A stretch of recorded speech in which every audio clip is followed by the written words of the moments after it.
Você já conheceu a paleta, agora vamos aprender a utilizá-la. A primeira aula vai ser sobre perímetro. Na subpaleta perímetro, você vai aprender a desenhar. Primeiro passo é desenhar por azimuth e distância. Vamos lá. Para isso, você vai clicar sobre a ferramenta azimuth e distância, escolher um lugar inicial na tela ou digitar uma coordenada, como exemplo. Então, se você tem essa coordenada, você vai digitá-la. E se você não tem, clica num ponto qualquer da tela. Automaticamente aparecerá uma estação e um prisma. Agora você vai digitar o seu azimuth.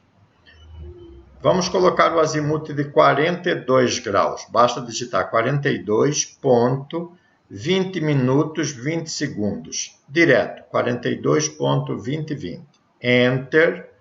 E em seguida a distância. Vamos pôr lá 156,50. Enter.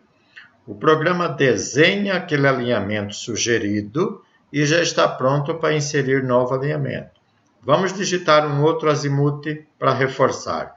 138 graus, então ponto. 30 minutos e 35 segundos. Enter.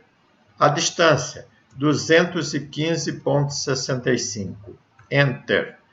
E assim você vai desenhando sucessivamente até fechar o perímetro da sua propriedade.